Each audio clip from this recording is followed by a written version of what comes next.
Hey guys, this is Builder, and this is a video of my game with me and Silent Knight versus Solidimc and Georgeffandrews. Now, we started in place. This isn't a league game again, so it's against two random players. I guess this would be a good time to talk about what League is. League is, it's a group of Civ players. It's called Civ players. It's a group that plays all the Civ games. It started back in Civ5, and it has a ranking system. And the group has very good players, and it's very nice to play because when you play a game in Civ players, you'll be getting a good Civ player, and you know you're in for a good game.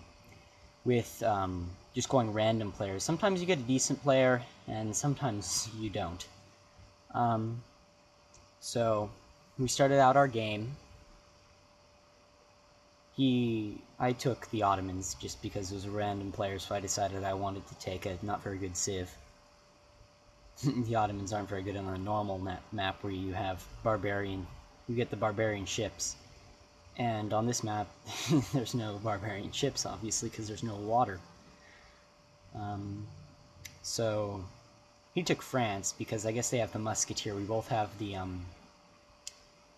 musketman replacement. But France is a very strong Civ, and the Ottomans are a very weak Civ. So in that way, they kind of balance each other out.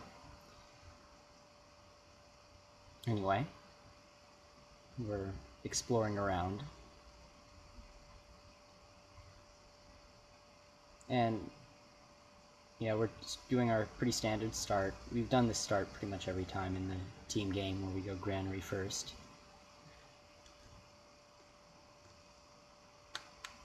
So, some more stuff. I'd like to talk about maps. We play certain maps in multiplayer.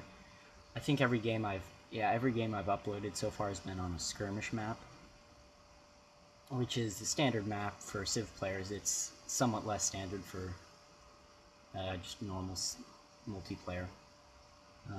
If you go public games, you're more likely to find Pangeas or continents, maybe a fractal. Or you get an occasional archipelago too, if you like that type of game, you can find that. Also, people play West versus East, which is a map where you have a body of water in the middle. It's like two islands with water on the side.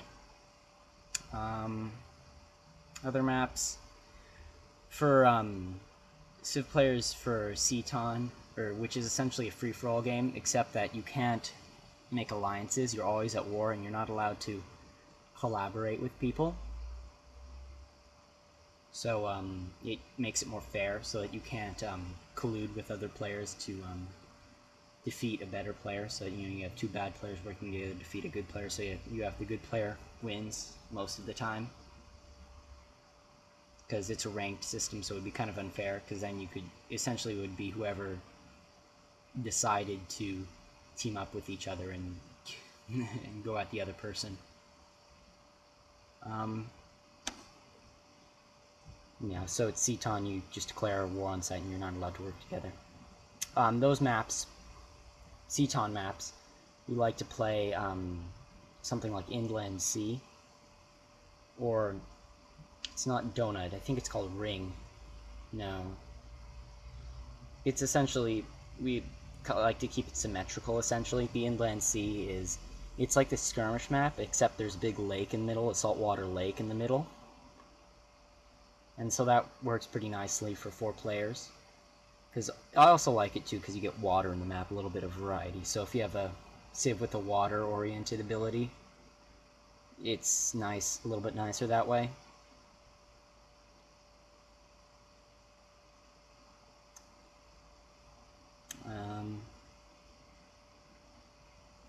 You also play kind of it's a funny map. It's a ring map where you have your own little subcontinent, and then there's a little thin amount of land, I think it's called an isthmus, that divides you, and you can play that way, which it gives a similar effect to the inland sea map where you have two neighbors on either side and you have to defend both sides. You can see Silent Knight is kind of playing with the Roman player. He stole one of his workers and he's running away from him. And he's luring his warrior towards us so that we can finish him off, so we can lure him into a trap and then kill him with a combo of 2 units.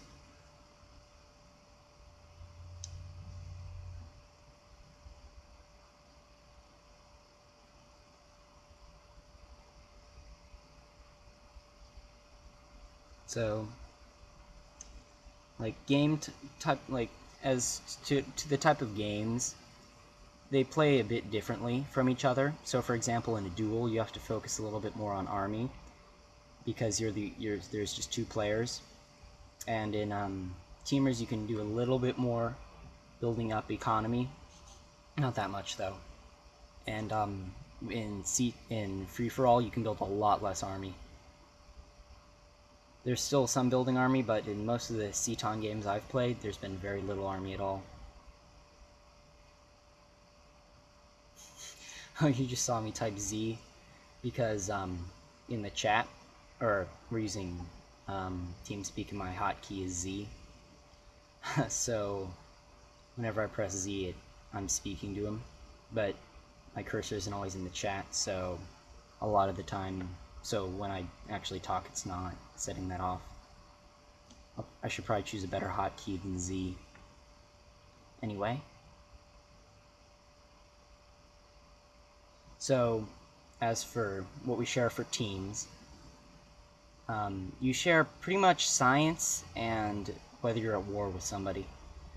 So, so that's why we choose to research the same thing to make it more efficient, so we can finish the text earlier.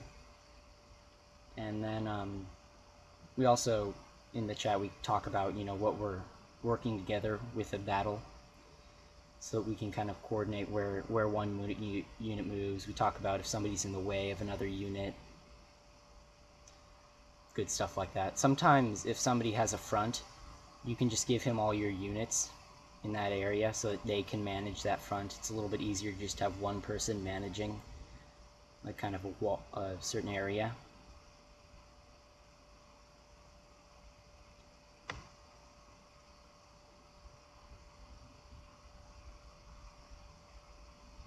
So in my previous game, the duel I uploaded, Silent Knight had watched it and he complained that I wasn't building enough army. So I made a point this game of building as much army as possible and not building up very much economy and happiness buildings at all.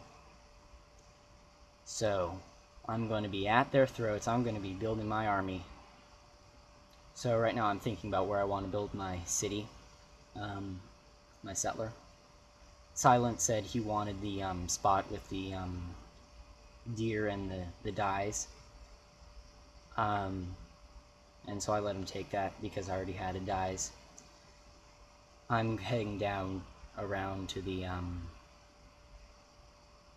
marble down below the mountains. I don't see any other marble on the map. So right around here, Silent told me we're going to team up on the warrior, the Siamese warrior, which is just floating around there. And by teaming up, he means like sending 3 units at him, a warrior and 2 scouts that are in the area. And it's very good to kind of do that type of... It essentially makes them waste hammers, waste stuff, and then they have to rebuild it, which is... you know, big waste. So it's very nice to be able to team up on a unit and just be able to kill it without losing any of your own units. So we hit him, and we take the unit. Without losing any of our units, we can go back and heal them all off. And we gain some experience points. And at soldiers, I have the biggest army right now. So we found Rome. And we don't really know where the other guy's Georgeffandrews is. I want to settle my other city on the iron, get some iron up My iron is nearby the iron that you get near your capital, that I get near. Everybody gets iron near their capital in skirmish, and the iron I got was across a river on a hill, so it'll take a while for my city to acquire that. So I'm settling another city up behind me to go get some more iron, so I can build some nice swordsmen.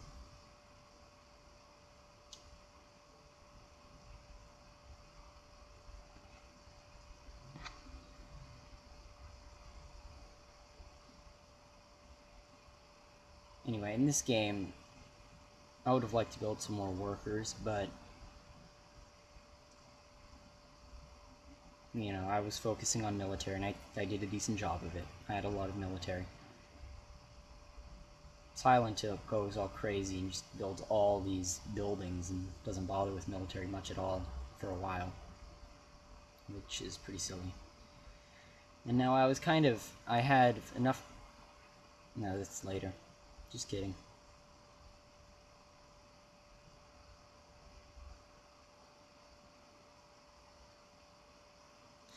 So, about buildings you build in multiplayer. You pretty much don't build libraries for a very long time. You might want to get one in your capital city.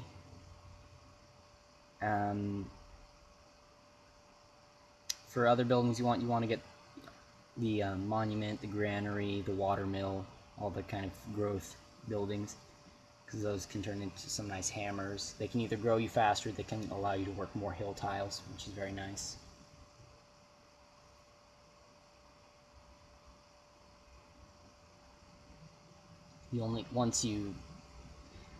Early game, when you're to manage happiness, you just improve luxuries, but once you've improved luxuries and you're going into unhappiness, you start building some happiness buildings like the circus and the Colosseums. Oftentimes I won't be able to make it to the Circus Maximus. It's just a lot of buildings, or a lot of places to have Colosseums. So for National Wonders, it's really tough, especially when you're actively fighting someone. I mean, if you're just sitting back and you're not attacking anyone, or if you're isolated or something, you can get plenty of National Wonders, but generally there's other stuff you can be building. And you'll always have one little city that's some little expansion city that won't have the building you need for a National Wonder.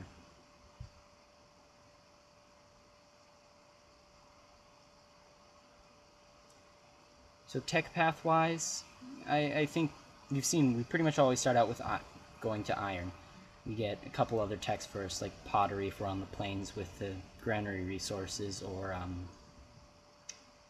and animal husbandry, because you always get the horses. And that's a nice thing to get, because it gives you an extra hammer per turn in your capital. And so if you get that 20 turns earlier, because we're researching it before ironworking as opposed to after ironworking, that's essentially like an extra warrior that you're getting, because you have that extra one hammer in that tile, because it's 20 turns with an extra hammer. And obviously, you've seen the granary essentially allows you to grow on a plains map, because otherwise there's not many tiles which have more than 2 or more food which allow you to grow. So you need the granary to give you that 2 food, keep on growing, and the extra food on the granary resource tiles like the deer and then wheat.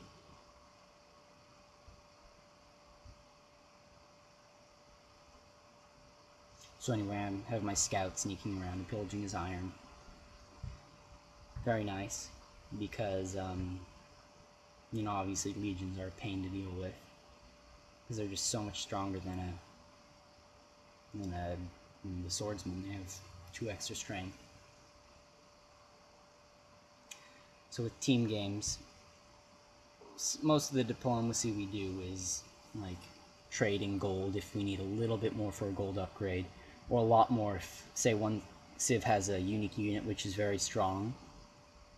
So for example, in the game where I had China, where we wanted to upgrade lots of Chokanus, he gave me gold to upgrade to Chocomus. If you need a little bit of gold to upgrade a couple more warriors, we'll give each other gold like that. And we also give each other excess luxuries, or even just normal like luxuries if you have plenty of extra happiness.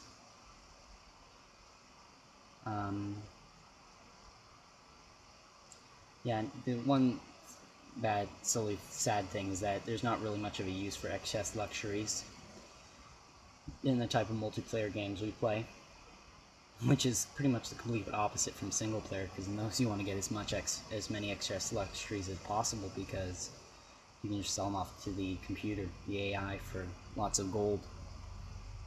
So that really hurts like the air of building, which gives you the excess luxuries. So technology path, I didn't really finish on that. You go up, you get a couple techs, you get iron, then you get some luxury technologies, you get whatever you have. If you have calendar resources, you get that, you get the trapping. If you have the trapping resource, the ivory. And trapping is also nice because it gives you the circus, which is a nice happiness building, better than the Colosseum because it doesn't cost maintenance, and I think it costs a little bit less hammers. So you pick up trapping, you want to pick up calendar pretty quickly. You also want to pick up archery. It's kind of a mix and match with the technologies. I mean, you get archery if you want to stop a rush, or if you want to build up some defenses.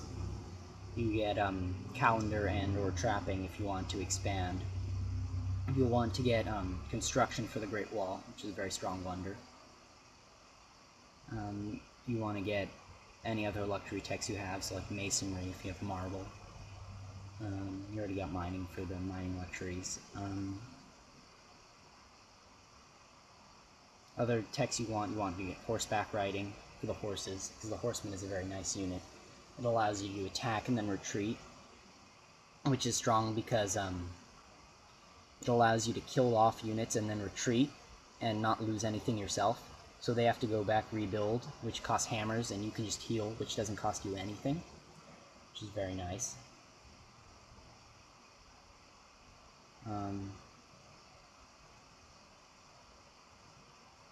Also, mathematics is a good tech because it gives you catapults and the hanging gardens. Look very nice technologies. Those very nice things to get. So I'm kind of fooling around. I'm kind of fooling around with these players to just build a city right on them. You can see my settler. I'm gonna try to grab that extra luxury, the incense, I believe. So I'm gonna settle right next to Rome. And meanwhile, Silent is just sitting back and building water mills, while I do all the hard work here and start and build up my military. You can see he has all the manufactured goods and stuff, but I have the biggest army. So really, if I attacked him right now, he'd die. So that's what's important.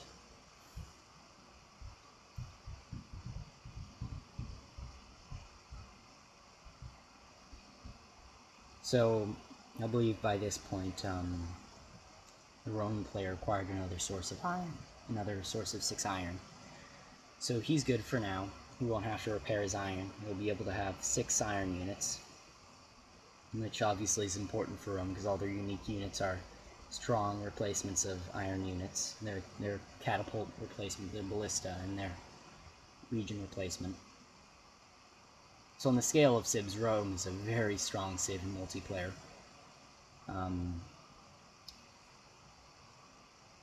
Just for pure fighting, they have great fighting. They have the building modifier, which is also amazing, and they have the building modifier, which is amazing. So they're strong at fighting, they're strong at economy, they're just amazing.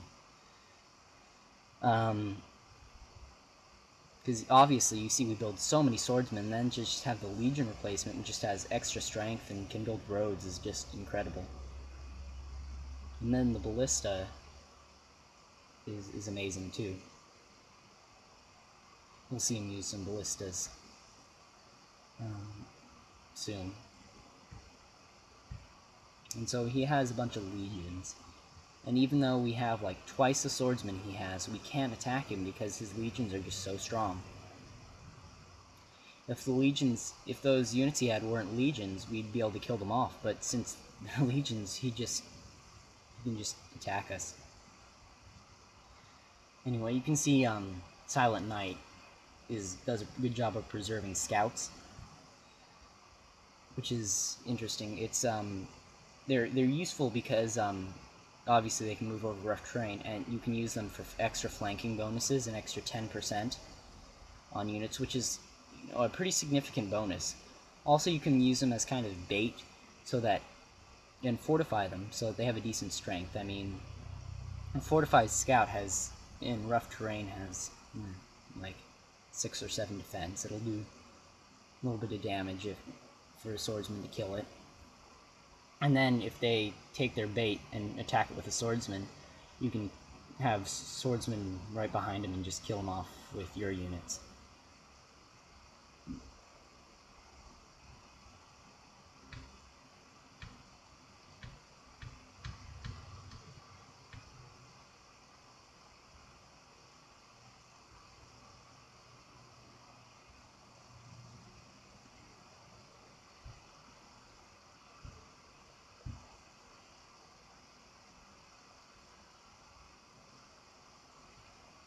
Yeah, Silent Knight is just building wonders. Sitting back. I've got actually pretty good manufactured goods right now because I have a couple of cities all working hammers.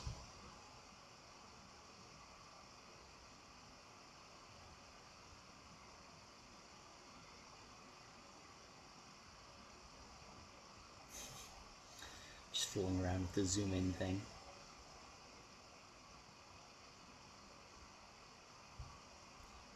The chat is pretty interesting in this game. Quite a bit of trash talking. I'm just checking to see if how much iron they have, because obviously we pillaged the Romans' iron, so I want to see about that.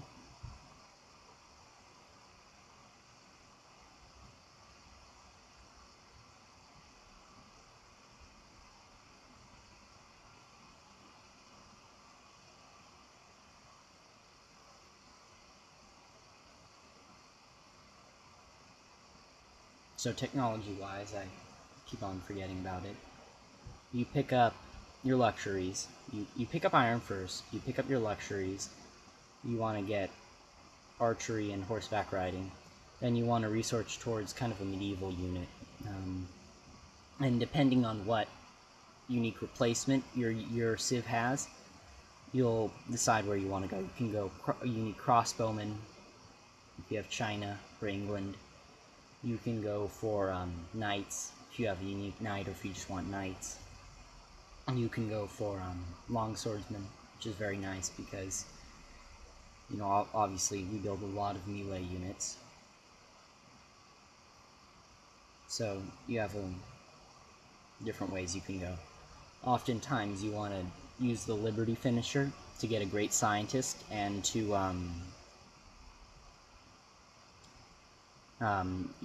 get a great scientist, and then use that great scientist to research the final technology of machinery, or steel, or chivalry, just to speed it up by 9 turns or so.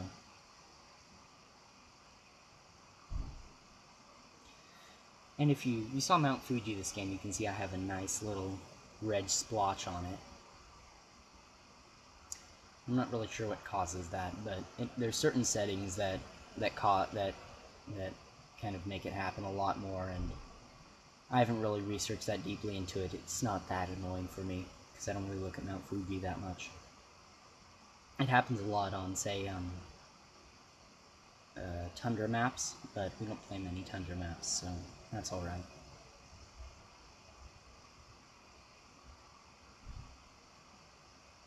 You can see he has a ballista now, which does serious damage. You can see I'm just building war unit after war unit in all of my cities. He's building the Great Library and a water mill and in the Hanging Gardens. Hanging Gardens is a nice wonder to get because it gives you the nice 10 food per turn.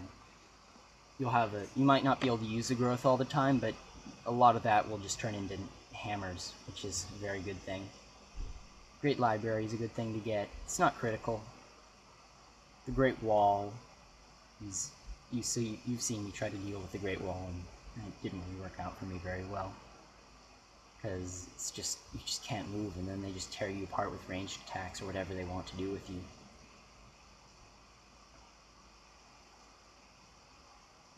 Talking again.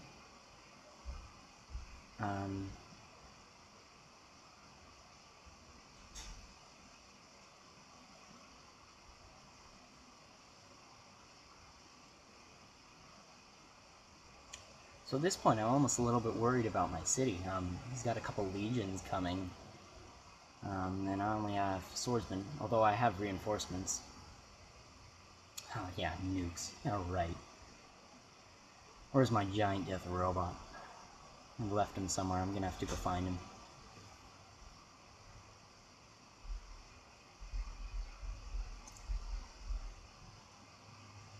Anyway, I have to run back so that he doesn't knock me off with his horseman and archer.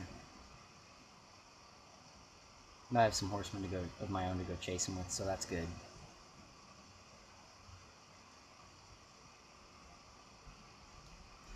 Your army just gets so much stronger, and you're able to mix it with different types of units.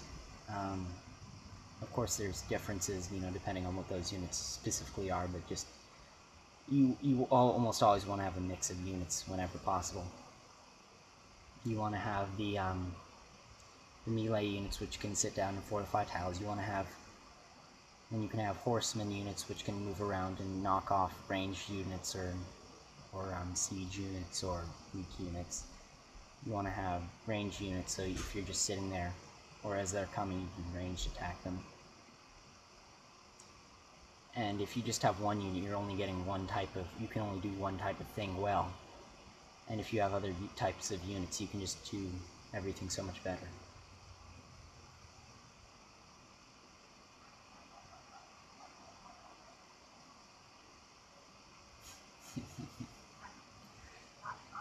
And the thing is, while they're doing all of this, Silent Night is growing just a lot bigger, and I'm just sitting here building army, and we're pretty much stalemated right now. I don't think either of us will be able to make headway at this point. Maybe if you built another catapult or something, he'd be able to do some damage to me, but I don't think he'll be able to make it through.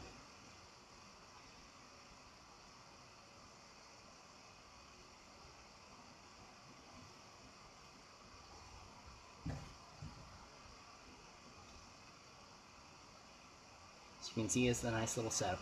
The Roman guy has a nice little setup with a couple of archers, or a couple of legions in front, which are very strong, which I can't really dislodge, and then a ballista behind, which just absolutely murders all my units. And what I'm trying to do is I'm trying to sneak a horseman around and kill him, but it's just so hard because he's just so tough.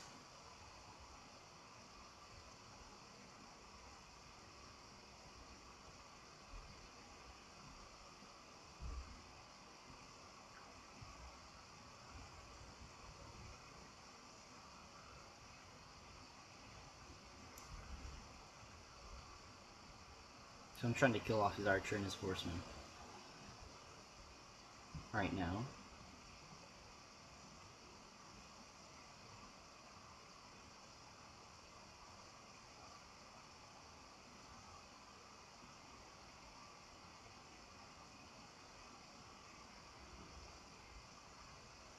Now I'm trying to be careful right now because I know pretty sure he has a big city, so I don't want to get ranged attacked by a city. He's gone down tradition, so the ranged attack from the city will be particularly nasty.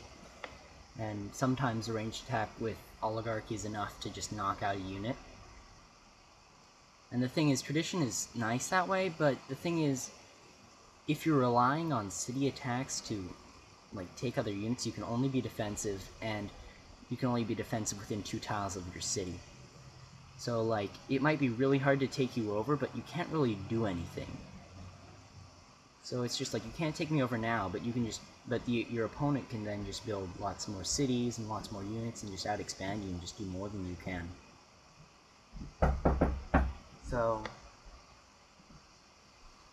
So... Anyway...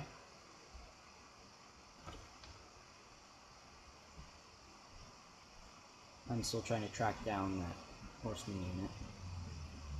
And he's bombarding away at my swordsman.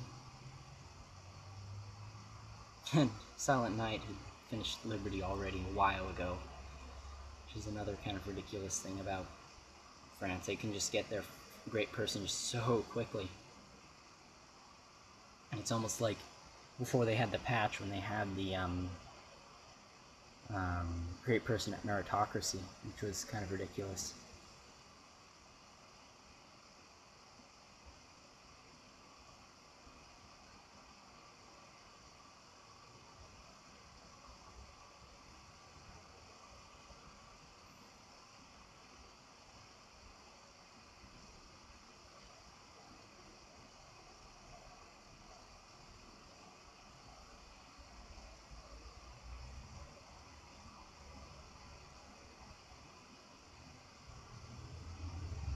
So I'm just fooling around. There's no way to gift somebody your capital.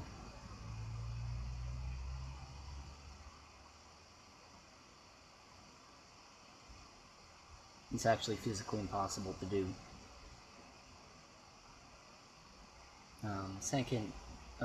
Silent Knight. Silent Knight sent me a catapult. Obviously, to get some more range attacks in, you know, mix up my unit mix so I can get, as I was talking about, a balance, different types of units. So I can have my melee units up in front and then I can bombard their units.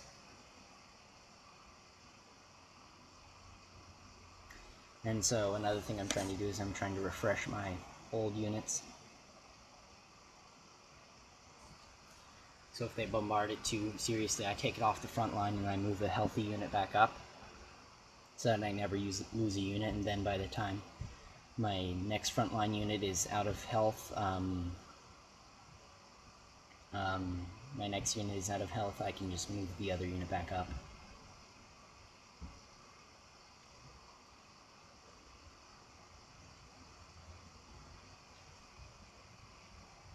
So I'm just running away pretty much, and I find the Roman player's other source of iron, which was giving him iron for all of his units. And if I can pillage that iron, I'll be able to severely damage, or give him a strategic resource penalty on like all of the units he has right now. So naturally, I really want to do that badly, and I'm in a decent situation to be able to do it. I have a swordsman and a horseman, which would be a good combo. He only has one horseman, which I should be able to kill off pretty easily if I can move before he does.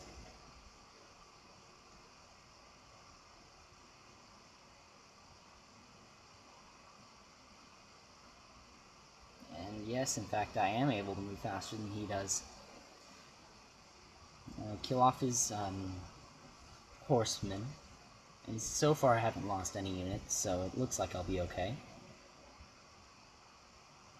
So I'm just trying to damage him, and I throw in a horse and take him. Probably not a good idea, because he's gonna die off now. And I get my great general, and he's on the other side of the map, and it'll take him probably 20 turns to get to the new city, but I have my new great general.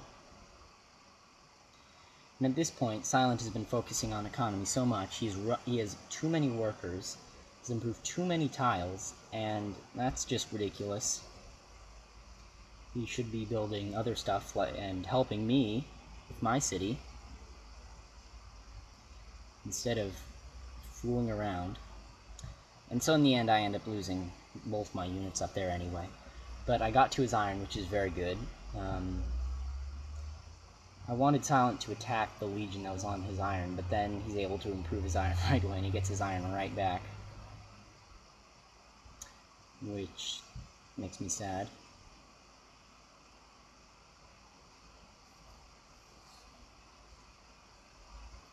So then I decide, you know, I've been building just these military units for a while. I'm going to get a nice little granary in Ankara.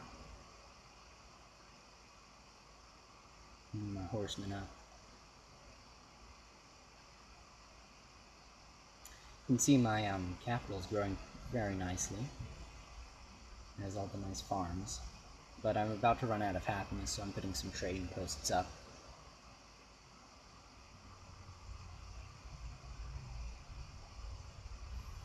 I'm just checking to see if I can move my horsemen up really fast, or really far, and get that chariot archer, but it's not happening. And you can see he's built some horsemen that I'm able to start attacking him. But then I forget about the archer that the Siam guy had behind. And so I go on a hunt for him again.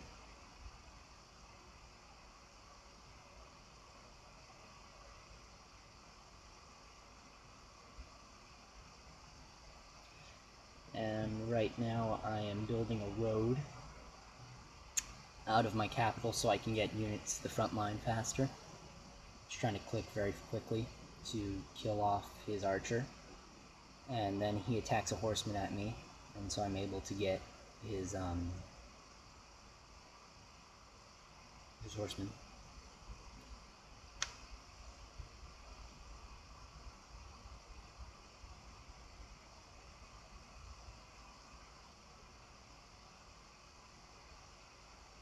As you can see, Silent Knight is leading in pretty much all the economy statistics, whereas I have a bigger army. And that's just because he's been fooling around and not building much of an army.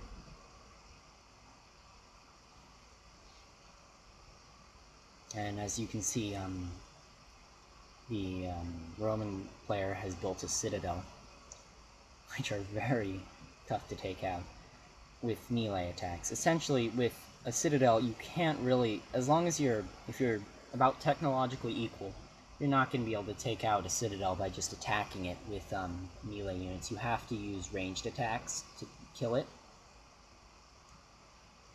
because it's the plus 100 defense. So that's just a ridiculous bonus. And then he puts his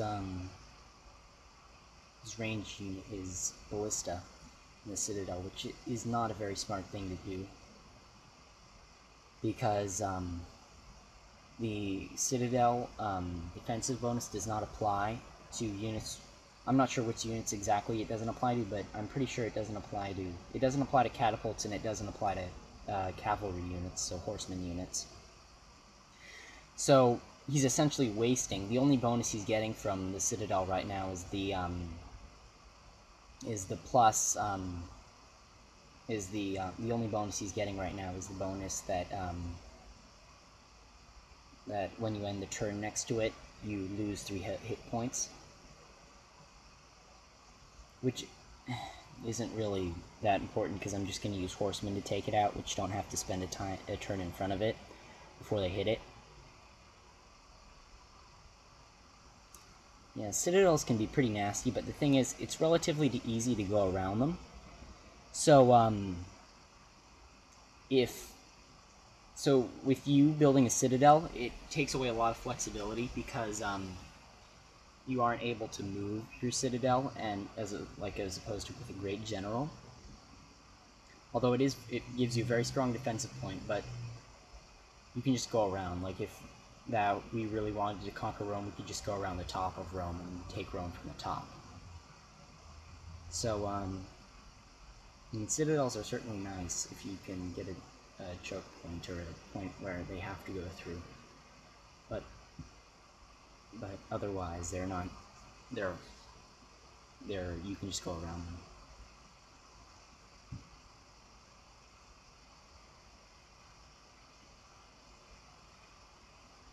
And again, you know, when you build the citadel, you're saying I can only be defensive. You can't attack with you can't really use a citadel as much to attack. Whereas with a great general, it's just flexible. It gives you 20% bonus to all of your units, whether you're attacking or defending. You might not think about that as much, that you can actually use a great general to help with defense. Is you can move them around, and then if you need to attack, you can do that. You can use a great general that way to help attack.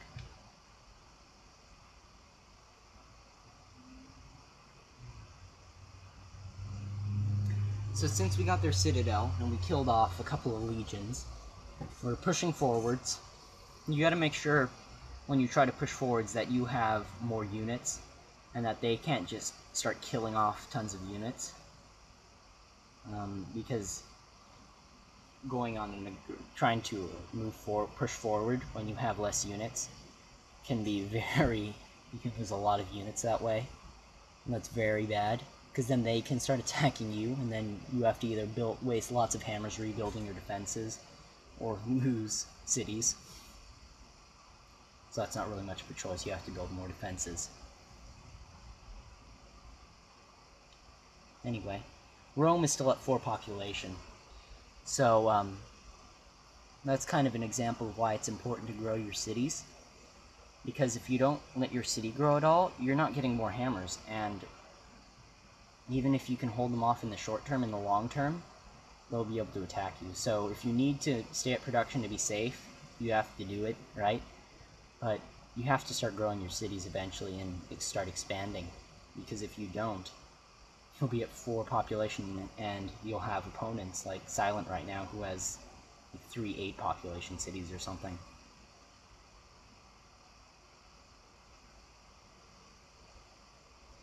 And so right now we're just dealing with how strong the legions are, because they have the extra unit and they're fortified and they're in rough terrain, and so they just have such a big strength bonus versus all of our units. That Silent has 3 swordsmen around their legion on the iron, and it's still not a very he still probably won't be able to kill them. So what he ends up doing is he ends up asking me for for my great general, so you can get the 20% bonus. That's another thing you don't share when you're on teams. You don't share great general bonuses, although I believe you share flanking bonuses, so that's helpful. If you have, for the flanking bonus, essentially when you're going into combat with another unit, you get a bonus for every unit that's of your own that's next to their unit. So for example, right now, if one of Silent swordsmen were to attack the Legion, they would get a 30% bonus because they have 3 other units next to the Legion, the 2 other swordsmen and my horsemen.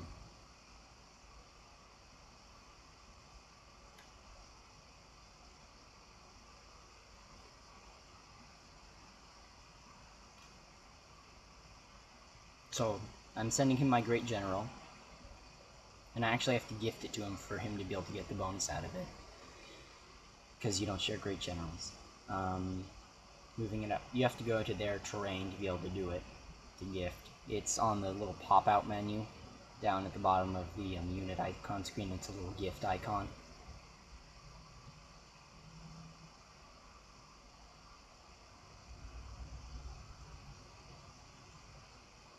And right now I don't really have much else to do with my horsemen right there, so I just decided I'm going to pillage some tiles. And I finally started on a road around my cities. With roads, obviously you need the wheel to get that, but also they cost maintenance, so you want to wait till your cities are a decent size before you start building it, so the trade route income you get from connecting to your capital, see, I just used the gift button there, so the trade route income bonus you get from connecting your cities is bigger than the penalty you get, or the cost from hooking it up. And my rule of thumb is, if you look at the city, you see how many tiles away it is from the capital, so how many road tiles it will take for you to connect it to the capital. If the amount of road tiles it takes to connect it to the capital is less than the population of the city, then I start building the road. And another thing about building roads, you want to build them kind of as quickly as possible, so you want to have probably multiple workers on the job building the road so you can get it done quickly. And so there, Silent Knight was able to take over his legion on the iron. Very good. And so now we'll be able to take their iron there. There, and Ballista in the city won't be able to do much damage.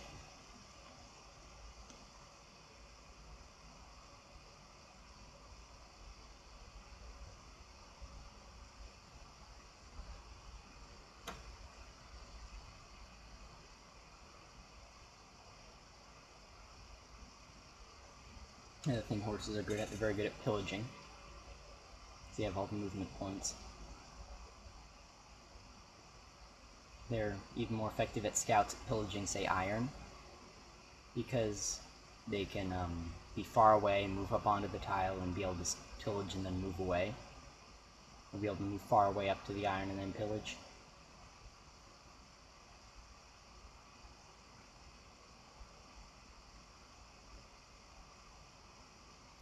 Anyway, by this point, they've lost their iron, so their legions have the big penalty. Or actually, no, they don't still have the big penalty because he repaired his iron in the back. So I'm sending a couple of units down to take care of that, and we'd be able to take over your city, or Rome.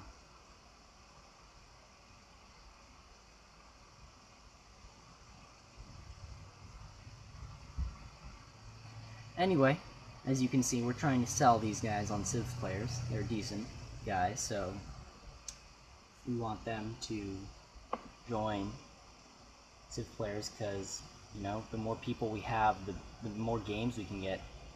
Right now, the quality of games you get in Civ players is pretty darn high.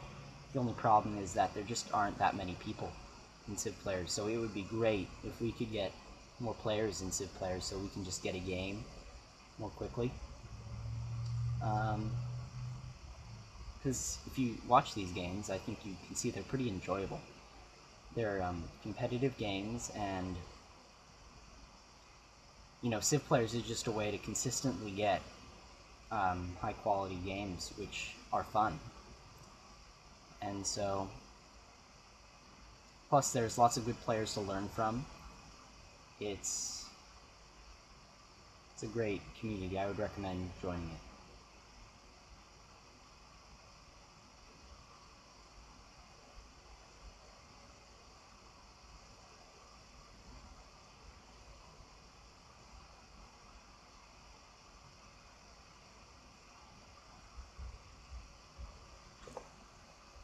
So anyway, we got to Rome, and the game's pretty much done. Because once you take over one player, or one player's capital, you know, it's pretty much done, because then the other guys only has half the stuff, or 1/3 the stuff you do. So, rarely in these games will you see us play all the way to the victory screen. Unless we do, say, a turn game, but even then, or a duel. Sometimes you'll be able to see somebody take over a capital in a duel.